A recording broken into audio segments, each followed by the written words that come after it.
God who never fails will not fail me now, will not fail me now in the waiting. The same God who's never late is working all things out, working all things out. Yes, I will lift you high in the lowest valley. Yes, I will bless your name. Yes, I will sing for joy when my heart is heavy for all my days. Oh, yes, I will. Oh,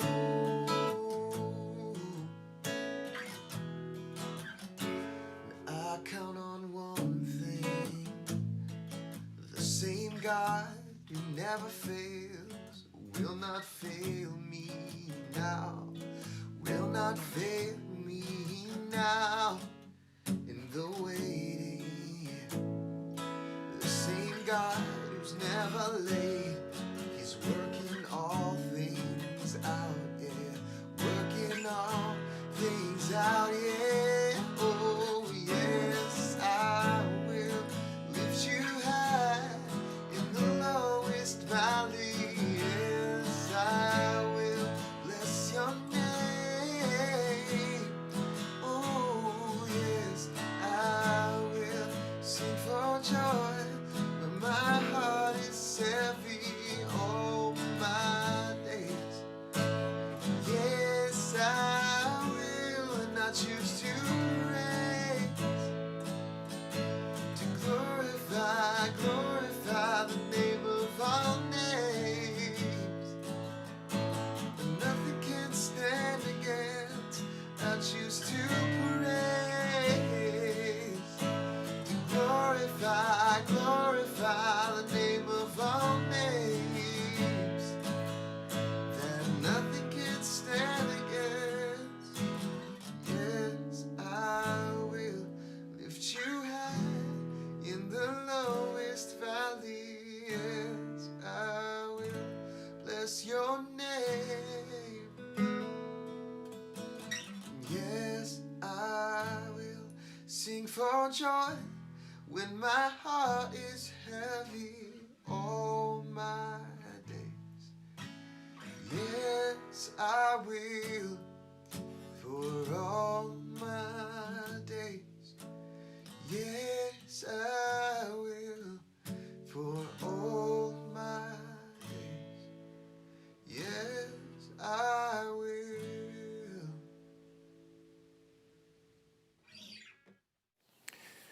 Hey everyone, Pastor James here from the Lake Stevens campus, bringing you your encouragement for today. Hopefully it finds you well.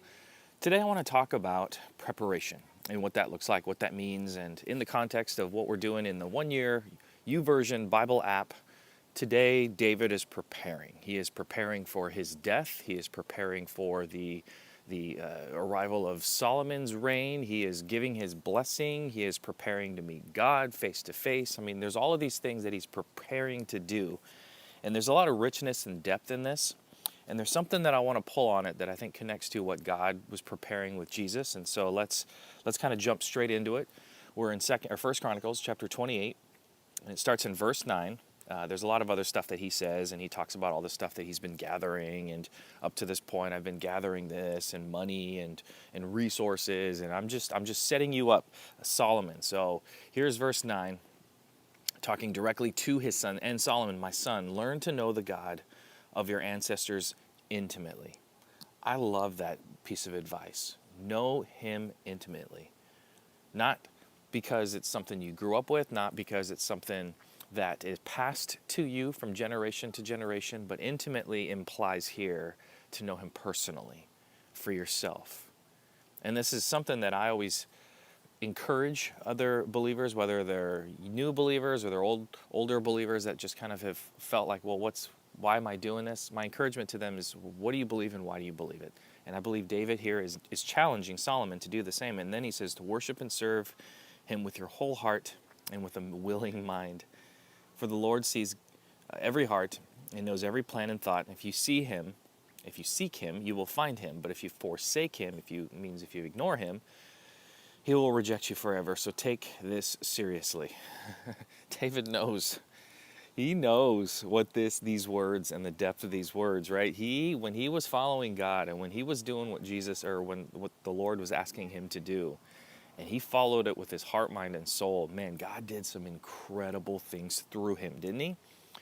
But then when he would kind of stomp on his own way and trying to blaze his own path aside from what God was doing, and he was ignoring what God was doing, and he's pursuing married women on rooftops, and he's not removing certain idols, and he's not disciplining his children the way that he's supposed to, and all of these things happen. What ends up happening to his life? It starts to fall apart, right? Because he pursues the wrong avenue.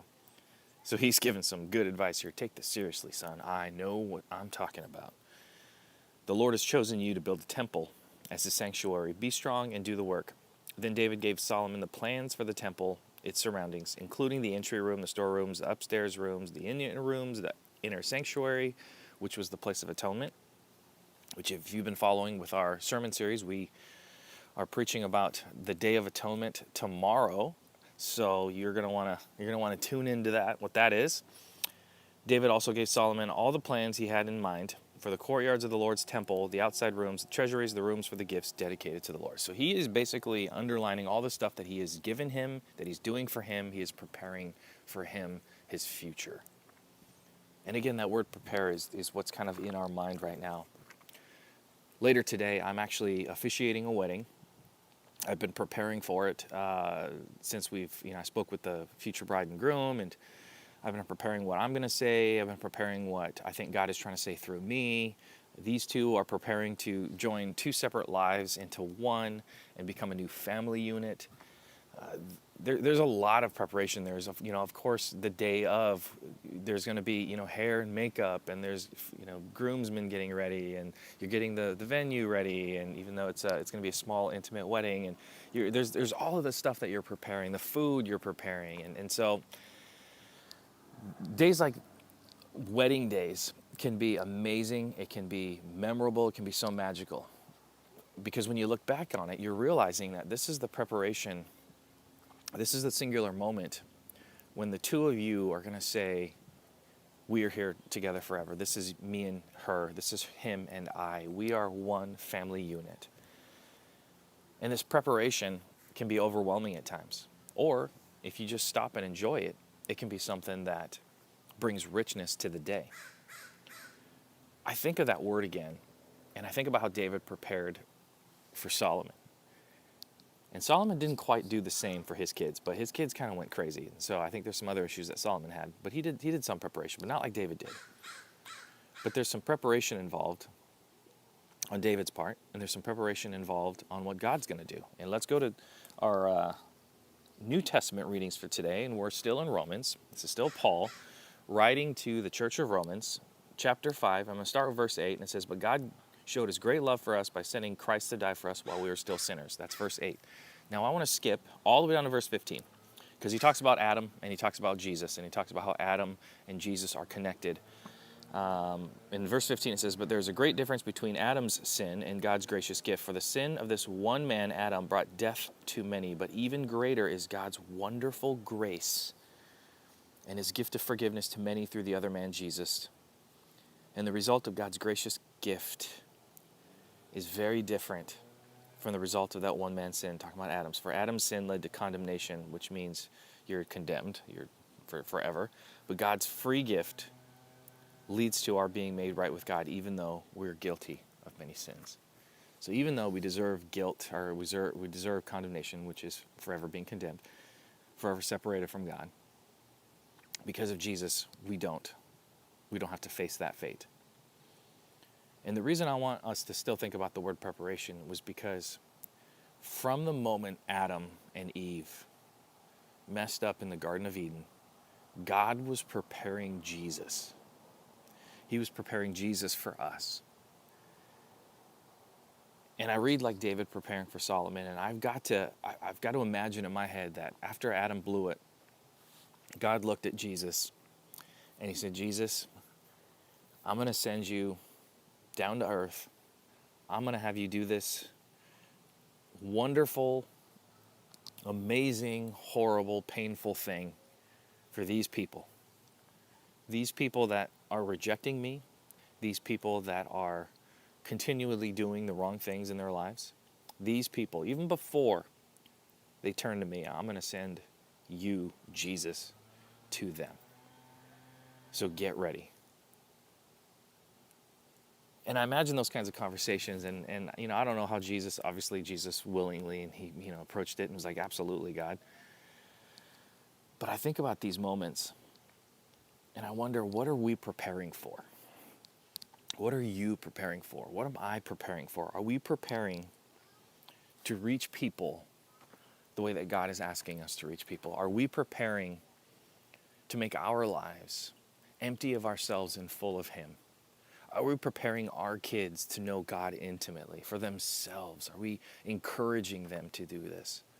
Are we prepared to invest into our own marriages, even if they're on the verge of collapse, realizing that this is important, that this relationship was brought together, that there was a day of preparation that brought two families into one, that made a miracle of combining two into one, and it's worth saving and giving it your best chance? There are so many things happening right now. This pandemic has created so many problems within the homes. The isolation has messed with people's minds, has messed with people's ability to connect, has just created a bunch of havoc for a lot of different people, and we understand that, and we hear these cries. But I think right now, we have a moment. You have an opportunity. Right now, no matter what happens with our phases, no matter what happens if we go back a phase, we jump 2 phases forward, we go back to go without collecting go. Or collecting $200. Whatever happens, you have an opportunity to impact your life by preparing for what God is going to do. You can't control anyone else. You can't control your neighbors, you can't even control your own family, really, when you think about it. They have a choice that they can make as well, too. To a degree, you know what I'm talking about. You can't control what's happening in the political world. You can't control what's happening in the global world. You just can't control any of it. But you can prepare your heart, your mind, your soul to following God and to building intimacy during this time, to modeling intimacy for the relationships in your life, to encouraging the people in your life to also be intimate with God. So use these opportunities now that God has given you, this time that God has given you to prepare the way. Take it seriously. Try it today. Spend some time today just intimately pursuing Christ, just with intention in your heart of knowing God deeply. And then see what God does. I pray that you find Him well. I pray that when you seek Him, He reveals Himself. And I pray that you do it with an empty heart, ready for Him to fill you. Hopefully that found you well today. I appreciate you guys, and I will see you guys next time.